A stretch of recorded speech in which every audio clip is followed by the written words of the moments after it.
This podcast is brought to you by Mapper Forward's new Patreon community, the Global Coffee Think Tank. Check the show notes or head to patreon.com/mapperforward to find out how you can become a member today. Welcome to the Daily Coffee Pro by Mapper Forward, friends. I'm your host, Lee Safar, and we are back with episode 2 of our 5-part series with Chahan, coffee scientist.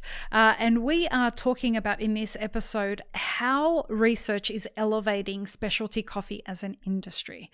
So, Chahan, what are your thoughts about that? Yes. So when you talk about industry, you have to talk about profitability, about money. You are doing something in order to have a return, economic return. Whereas if you talk just about the specialty coffee movement, these nerds or these passionate people, they don't do it for money. They don't do it for money. They do it for the love of coffee, and they don't earn much. But if you move to industry, then these are, of course, profit-driven organizations. And and very intelligent people, So industry is not for me like a negative word, because Right. Industry is actually the place where most of the innovation is really happening today. I don't think that the specialty coffee movement is that innovative compared to the industry. Today, industry, they have resources, they have money. Basically, I have, what shall I say? Per year, I have a budget of research that is about $1 million or a little bit more, and 95% is coming from industry, big industry. The specialty coffee movement has hardly any money to support research. And so the industry is very interested in research as well as in specialty, because of course, specialty is the Formula One of the whole coffee industry. It is what you aspire to, also in your communication. And the industry has started already very early on to realize that innovation is what it needs to make a competitive advantage. In the past, you just took coffee, you roasted, you packed, and you sold. But with that, you're not going to do any competitive advantage. You're not going to do any margins. You're not going to do any business, really. These people who just do specialty coffee, roasting, packing, and selling, there are so many. There's no margin in it. And they are not rich in general. But the industry needs competitive advantage. And competitive advantage requires innovation, requires research. And so the research, when you think about the establishment of capsule systems, for example, in the capsule system has a lot of innovation and research. It has to do with machine technology, with packaging, with distribution channels. This has to be thought through. It has to be realized also with degassing. How do I degas my coffee after roasting in order to have the right pressure inside? How do I preserve the quality, because a capsule is kept during months? And also then a lot of research in grinding, because if you want to be successful and you want to have a product that works with customers and people you cannot just do work by feeling. It just doesn't work. And so it is actually the industry who has started to study some very, very in detail the grinding for capsule systems, for example. Packaging, degassing. And they are actually at the forefront because it creates a competitive advantage, it creates margin, and it creates a business. And if you don't do research today, you will not have these margins. You will not have a business today. So that's why even people who do just roasting and packaging and sell whole beans, even these companies come to us to study the degassing or the barrier properties of their packaging materials, or the sustainability of their packaging materials, or conditions how to store the whole beans in order to have the best quality or also how to store it as a primary product or then as a secondary. And secondary is for us, once you open the bag and it's being used in the home, we did also research for companies how to best store open coffee. But these are big industry because they want to make a difference and it makes a margin. So today industry is, in my opinion, the driver and the leader in research because they not only do they have money to pay for research, but it is important for their margin, for their competitive advantage. So industry is driving research and specialty coffee is profiting from this research. What is specialty coffee? How are you defining specialty coffee? Well, as I said, originally, these were artisan craft people who worked out of passion. But at some point, passion hits a wall, and you have to bring in knowledge, study, science. And a lot of people now in the specialty movement are doing that. So the specialty coffee is in a transition from a craft to a scientific approach to high quality. The specialty coffee people are people, in my opinion, who are chasing the perfect cup of coffee. So they are doing everything that elevates the quality in the cup. And that's what these people want. Now, they also talk more and more about sustainability and ethical aspect, which is not directly affecting your cup, but it is part of the specialty movement to be responsible for the whole value chain, which is also now part of the industry, of course, industry. But I would say in the specialty coffee movement, it is a very honest, a very real concern. They are really connected to the origin countries, the farmers. The industry, perhaps it depends, you have different people in the industry. It's not like black and white. It's also, of course, a marketing element in their approach because customers care. And I think that the specialty coffee movement today is really heading the movement also towards sustainability, towards honest sustainability, no more only the quality and not only the experience. They have taken also non-tangible factors of the value chain as something important, not only things that you would be able to taste in the cup. So specialty coffee has become much more educated, but they really focus exclusively on quality and not on, say, efficiency, process efficiency, or other industrial aspect, how you can simplify workflows, how you can improve your processes. Industry had also to always think about efficiency, efficacy, cost cutting. So the specialty movement is really focusing on pure benefits, which is quality, cup experience, and sustainability, whereas the industry integrates many other things which are affecting the margins. Do you have a sense that as the industry shifts on many levels because of economic constraints that are happening right now and will continue to happen into at least the near future, the next couple of years, that the specialty coffee industry or movement, whichever, is going to converge with the approach that bigger industry has?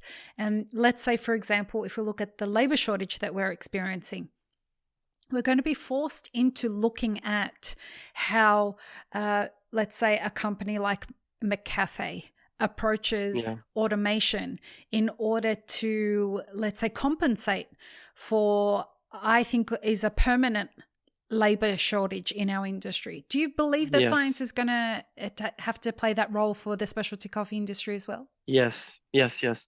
There's in many aspects of coffee and coffee related to quality, the size of the operation is important. So we often talk about artisan roasting, small roasters, and then if you talk about industrial roasters who roast on a huge roaster, there's some kind of thinking that that's not good, And often, if you do, say, for example, automated brewing techniques or fully automatic coffee machines, they are, of course, automatic. But if you master this automation, you're going to reach a much higher consistency and quality over time.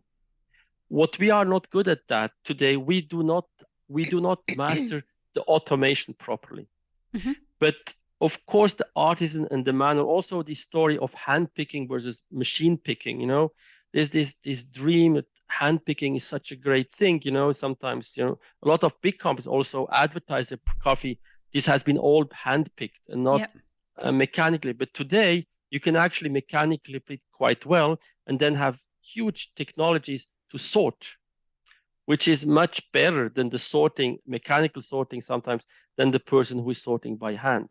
So automation and large-scale operations will at some point be driving necessary. Quality. Driving necessary. Quality. They will actually be, because the automation with the sensor technologies and the consistency will actually be will assure quality, and the difference between artisan and automated will be smaller and smaller, in my opinion. But we're not there today. The artisan and the handwork and all this work is still doing a difference because, of course, of huge attention, which in the automation right now we cannot have. This is also a little bit due to the fact that coffee is a small industry in terms of, if you talk about fully automatic coffee machines and you compare it to, say, to the car industry, we cannot invest that much research. We're investing so little research, whereas the people working in the car industry, they can actually spend billions and billions to develop one simple sensor, you know? And so that's why we don't have the tools, because we don't have the budget, we don't have the research. So whereas so we are actually more and more taking things have been developed for the aviation industry or for the car industry and trying to use it in the coffee machine industry as sensors, as control systems. But I believe that over the time, automation will be very good. You have the same thing in chess playing, you know. You play against a computer, and suddenly the computer is better than you. And that will be a paradigm change in the coffee industry. And the role of the human will change a little bit when it comes to quality and consistency. But when it comes to service, that will stay. So, you know, the atmosphere in a coffee, that, you know, there will be a role for the human, of course, always. And I think that it's going to be important for us to accept that some of this is going to it will happen because of human drive. And, you know, we want to drive technology and science and its influence on coffee in one direction, but other parts of it are going to come from necessity and problem solving. And we have to figure things out in real time so that we can survive as an industry. Yes. There is, of course, one element. Coffee is not just quality in the cup. It is also an experience. It's atmosphere. It is a social experience. Brings people together. So it's not only, I always call it's a mix of science and art. So you always have to keep somehow both. You cannot transform it to a pure rational experience. So how that will work out, because the customer, they don't drink coffee just for the quality. They drink it for the social experience, for the gathering, for the atmosphere. So we will then understand the role of that. We somehow push the quality very far. The customer doesn't drink coffee perhaps just for the quality. They drink it because of the social experience of the atmosphere. And so there is also a lot to be discovered there. Also, coffee is a place where ideas are generated, you know, around the coffee. Historically, the coffee place, you know, that's where evolution started. So a coffee has so many other roles in an industry. The coffee corner is where people innovate, you know, they come together and suddenly ideas come up. So there's also coffee plays many other roles, you know, in our life, from political upcoming, you know, for people who have new ideas, create an innovation. So around the coffee, so much happens. This atmosphere and this atmosphere of coffee will also be studied in the future much more. So social and sociological aspect of coffee. Now, we started this episode with you talking about how industry is about profitability. Do you believe that science is going to help smaller businesses in coffee improve their profit margins? Because we know that small businesses in the specialty coffee industry have such razor-thin margins. Do you think that science is going to be able to help from that perspective to increase the profitability of small businesses in specialty coffee? Yes. So I'll give you the example of the Sensory Summit that we're going to have in 2 days here, 6th and 7th. The people who come, are half of the people who come are from the specialty coffee, from the artisan era, if they can afford to come to the Sensory Summit. But the science that we're teaching has mostly been financed by big industry. Okay. So in a way, a lot that we know about coffee, and we then in a different format, we communicate and we educate, especially coffee movement, is of course acquired to research that has been funded, and it has not been funded by the specialty coffee movement. So the big industry is more and more interested in it, but they also drive the education, the specialty coffee movement indirectly, because the knowledge that we have today is very little driven by the specialty coffee movement. Or the research, they don't have money to fund research, in simple words. And so there's an interaction, but the industry also wants the specialty coffee to move. So there's an interaction in terms of education that is driven by the bigger companies. In the next episode, we're going to tackle a very interesting question. I think of all of the questions, this is the one I'm the most curious to hear your responses about. And we're going to talk about how science defines good coffee. And I have asked this question, like, what is good coffee, for the 20 years that I've been in the industry. So I'm really looking forward to hearing the way that you define this in our next episode. Thanks, Chahan. We'll be back with you guys in the next episode to explore what good coffee is. Peace, love, and peanut butter, everybody. Have an amazing rest of your day. Thanks, friends. If you enjoyed this video, here's what you should check out next. Consider supporting Map It Forward on Patreon, and be sure to subscribe and hit the notification bell before you leave.